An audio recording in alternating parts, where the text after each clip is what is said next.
Nós vamos seguir um pouco mais essa questão das paisagens, que eu acho ela realmente importante. Então, tem uma série de elementos dentro disso. Curiosamente, não é o ponto mais sofisticado. Não é ainda. Tem um ponto a mais que eu espero tocar amanhã com vocês. Mas ele é um elemento realmente importante, assim. Por exemplo, quando nós rezamos, o rezar troca paisagem. Daí um grande efeito, um efeito imediato. Então, por exemplo, eu acho que vocês deviam rezar todos os dias pelo bem de todos os seres.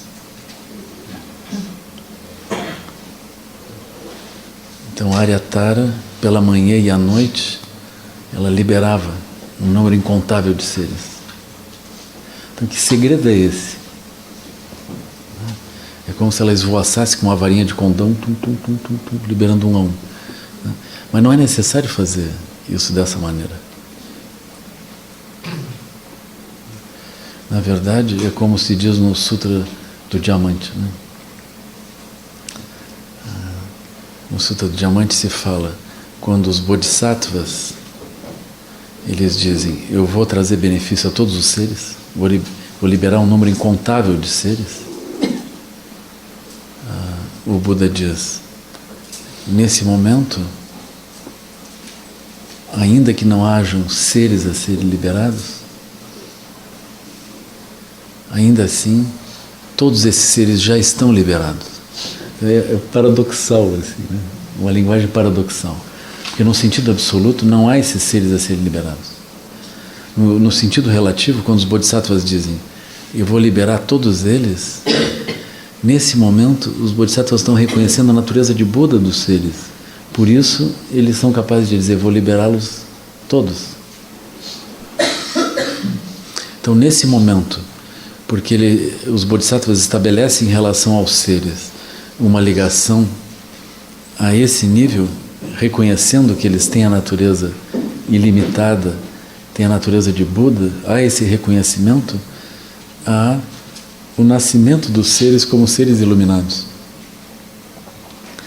Quando esse nascimento se dá dessa maneira, surgem os processos de relação no qual nós olhamos os seres como libertos. Então essa possibilidade surge, quando essa possibilidade se desenha na mente de um Bodhisattva, inevitavelmente isso vai reverberar, termina por se alastrar de forma completa. Então os seres, eles num sentido assim, além de espaço e tempo, eles já estão imediatamente libertos. Só falta o detalhe, eles saberem, eles exercerem isso, mas a porta se abriu. Vocês imaginem uma situação na qual ninguém olha para os seres e reconhece, ninguém é capaz de reconhecer essa natureza ilimitada. E todos estão completamente imersos dentro da ilusão e da prisão da obscuridade. Então nós podemos dizer que realmente as coisas ficam difíceis. Mas quando aparece um único Bodhisattva, um único Buda, que olha os seres e diz, eu vou libertar todos, então nesse momento se dá um clarão, se dá uma abertura onde aquilo se torna possível. Pode ser que ninguém entenda isso, mas esse início desse processo de relação, ele começa a ocorrer, e a partir disso tudo segue. É como, por exemplo, a gente dizer uma única vez o mantra de Tara, uma única vez o mantra de Tirenzig em algum lugar. Então a gente se volta uma única vez em direção a um grupo de pessoas, a uma cidade, e a gente diz o mantra de Tara. Então nunca aconteceu de alguém chegar naquele lugar e olhar aquelas pessoas com o olho que Tara olharia. Então naquele momento aconteceu esse milagre. Alguém olhou aquelas pessoas, estabeleceu aquele tipo de relação. É como se naquele momento todos tivessem nascidos como filhos daquela energia compassiva. Essas relações elas não cessam. Esse tipo de processo ele não cessa nunca. Ele foi criado e ele não cessa mais. E essas relações elas só se reforçam, só se estruturam e a partir daí elas passam a viver de forma incessante assim. Então essas bênçãos elas verdadeiramente existem. Elas verdadeiramente são reais. É como, por exemplo, vocês como crianças, pode ser que tenha alguém que tenha passado perto, olhado para vocês e olhado com um olho especial, um olho positivo especial, tivesse visto qualidades. Aquelas qualidades têm nascimento. De um jeito ou de outro, aquele olho amoroso reverbera e a gente não entende bem como, mas mais adiante nós terminamos manifestando aquilo. Então esses conteúdos, eles são de grande importância. Por isso é muito maravilhoso que a gente seja capaz de se olhar uns aos outros com esses olhos. Isso é muito desafiador também, porque vocês vão ver que às vezes nós temos dificuldades com relação a algumas pessoas, nós não conseguimos nunca dar um nascimento digno para aquela pessoa. Eu já digo assim, né? Dar um nascimento para o outro. O outro está nascido, como que a gente vai dar nascimento? Mas a gente vai dar um nascimento num nível de sabedoria, num nível de realidade, onde nós reconhecemos a natureza ilimitada no outro. Quase sempre no mundo nós damos nascimento inferior para as pessoas, porque nós olhamos para elas com o olho de quem está espreitando as qualidades mundanas do outro. Nós estamos buscando nos acoplar dentro das qualidades mundanas. Quando a outra pessoa treme um pouquinho frente a uma qualidade mundana, nós tentamos estabelecer relação dentro dessas qualidades. Então é como se nós estivéssemos sempre construindo seres inferiores, seres menores. Mas nós temos o poder de construir seres maiores. Então, os nossos olhos constroem os seres maiores ou menores. Nós temos essa possibilidade. Outro dia, aliás, uma noite dessas, no meio de um sonho assim, eu como que vi o planeta Terra todo envolto numa... Você sabe essas chamas tibetanas assim, né? Chamas estilizadas. Mas era uma chama branca, né? E aí eu me dei conta que era possível a liberação assim, do planeta. E isso é uma coisa muito bonita assim, porque eu digo isso não é nada, né? Mas quando a gente sente que isso é possível, aí inverte a perspectiva. Por exemplo, nós olhando aqui, a gente pensa, eu estou num mundo de sofrimento e é muito difícil nós avançarmos, né? Mas quando eu olhei daquela forma, eu senti como se fosse o contrário justamente, como se a névoa de Sansara fosse frágil, porque nós estamos efetivamente... Aí eu comecei a analisar aquilo, né? Eu vi, nossa, isso é muito bonito, né? Porque nós estamos imersos numa condição onde, se nós somos amorosos, a vida flui, a vida é ótima. Se nós usamos as qualidades de compaixão, tudo anda bem. Agora, quando nós abandonamos as qualidades positivas, tudo começa a afundar. E eu acho que isso nós podemos contar uns para os outros.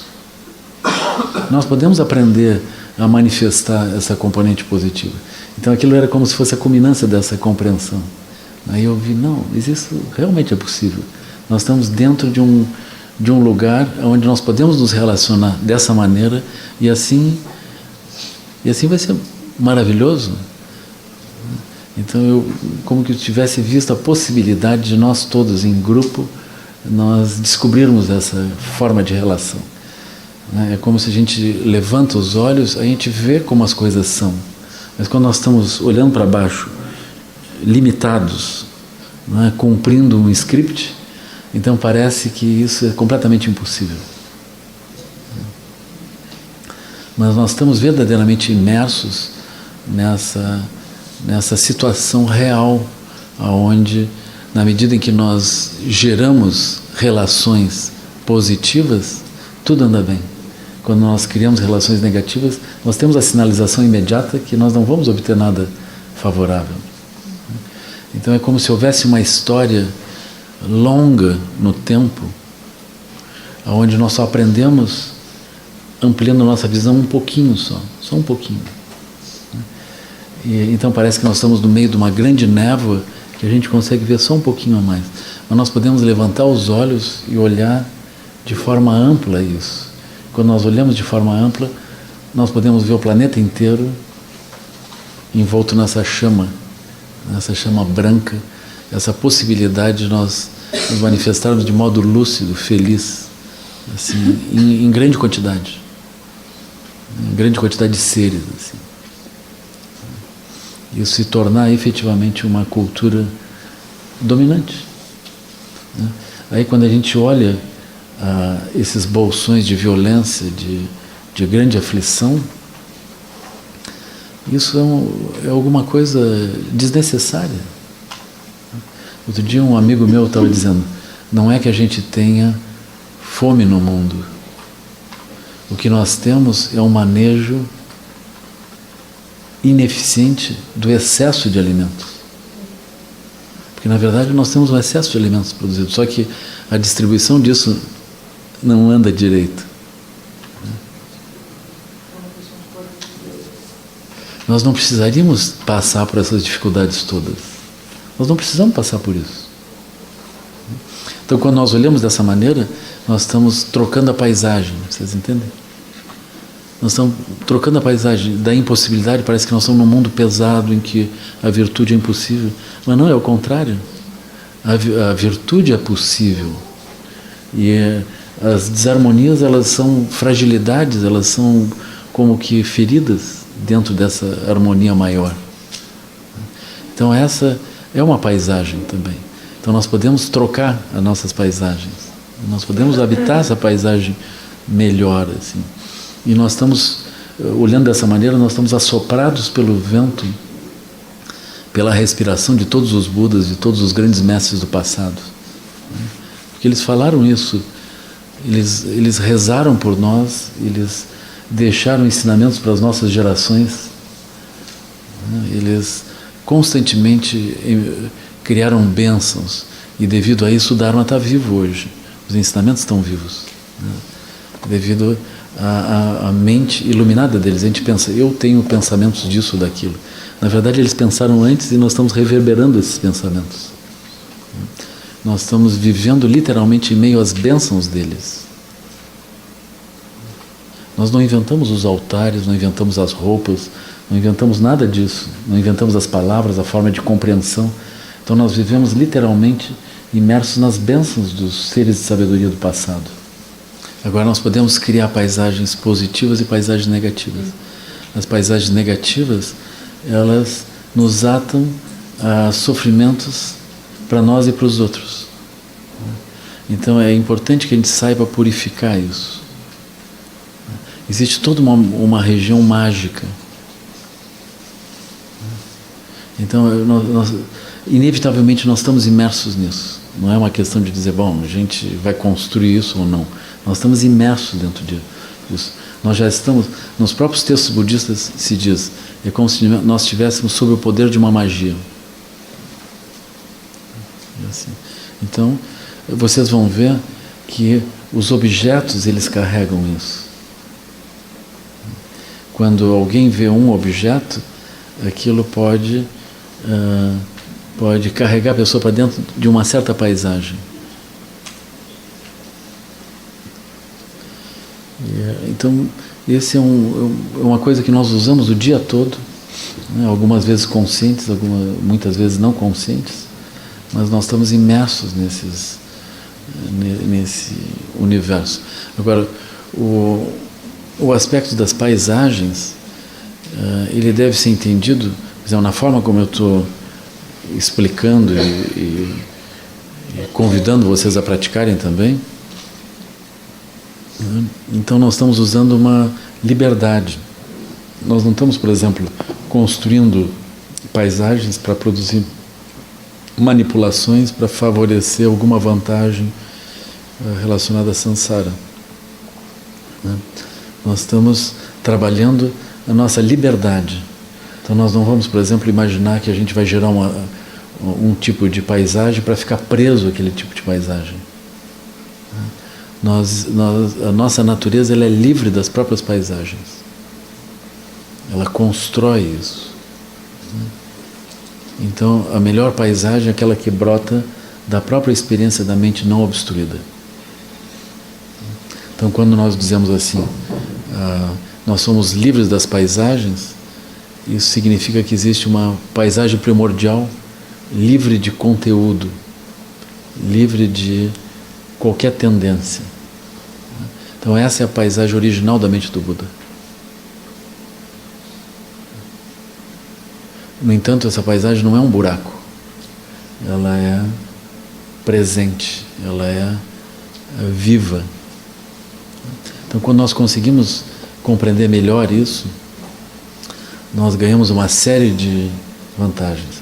Por exemplo, isso pode ser descrito desse modo. E assim nós começamos lentamente a introduzir o quarto aspecto. Então, como esses aspectos todos eles são um pouco complexos, a gente não pode fazer uma abordagem linear, ou seja, não dá para pegar um e seguir para o outro, depois para o outro, para o outro. A gente precisa olhar também outras coisas que facilitam a entrada nessa compreensão. E assim, eu vou falar um pouquinho sobre esse aspecto, que é quase uma introdução à quarta forma de ação de mente na meditação, mas ela depois vai nos permitir compreender melhor a finalização da questão das paisagens. Nós vamos gerar outros elementos. Então eu vou relembrá-los disso que eu também já falei, que é a questão de como Sua Santidade Dalai Lama ele diz, a mente é incessante e luminosa. Então nós contemplarmos isso, o significado disso. Quando a gente diz assim, a nossa natureza é incessante e luminosa, isso pode ser apenas uma informação. Ela é incessante e é luminosa. Agora, como é que a gente pode ver isso? Como é que a gente poderia tentar reconhecer isso? Então, dito assim, nós não conseguimos diretamente reconhecer. Nós todos estamos imersos na experiência convencional do mundo. Então, nesse momento, por essa limitação de avidya, nós estamos limitados a olhar de uma forma imperfeita as coisas. Nós não temos nada a oferecer para o Buda que não a nossa própria experiência imperfeita. A gente vai pedir, por favor, me mostre a natureza última. Aí ele pergunta, o que você tem para oferecer? Eu digo, olha, eu tenho meus enganos. Aí ele diz, ok, serve. É assim. Né? Porque se eu tivesse que oferecer outra coisa que não fosse meus enganos, não tem como, porque eu só tenho os enganos para oferecer. Aí o Buda fecha o negócio, não tem problema, serve. Então nós vamos oferecer os enganos. E de lá, como resposta a isso, nós vamos encontrar o Buda apontando a natureza incessante. Então, quais são nossos enganos? A própria experiência cíclica. Nós estamos o tempo todo imersos na experiência cíclica. Então, se nós vamos olhar com cuidado essa nossa experiência cíclica, nós vamos nos ver surgindo como javalis, galos e cobras. Ou seja, com as nossas identidades, os nossos impulsos de ação condicionados, as nossas defesas raivosas, nós vamos ver isso. Então é isso que a gente tem para oferecer para o Buda. É uma vergonha. É uma vergonha. Então nós vamos oferecer o que a gente tiver. Agora, o ponto é assim, quando nós oferecemos o que nós temos isso.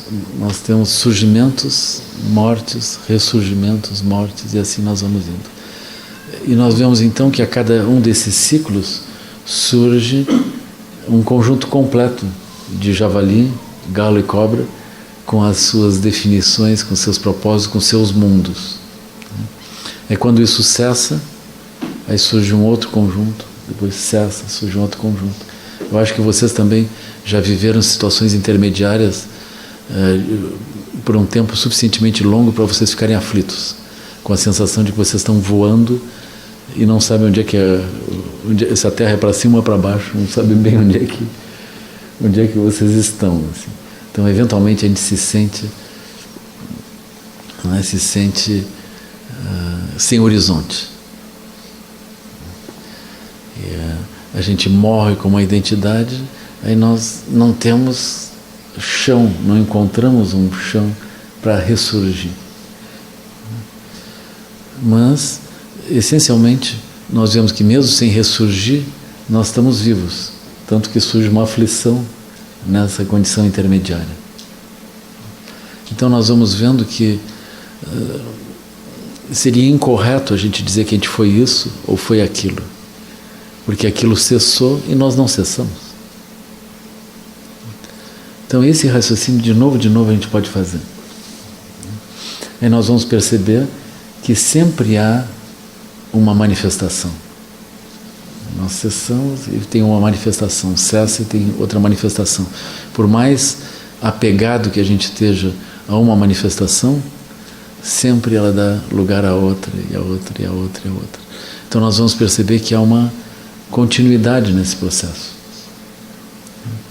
que há um aspecto incessante, ainda que muitas sejam as formas, né, há algo incessante em meio a essa multiplicidade de formas.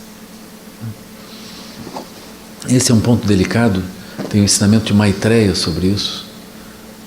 Então Maitreya dá um ensinamento à Asanga, e esse ensinamento se preserva com Vasubandhu, e é um ensinamento sobre a natureza ilimitada. Então, no meio desse ensinamento, Maitreya vai explicar que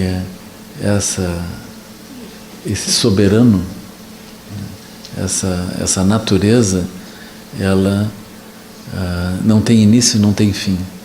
Ela serve de suporte para as múltiplas manifestações, mas ela mesma não pode ser explicada nem pela soma das manifestações do passado, nem do presente, nem do futuro.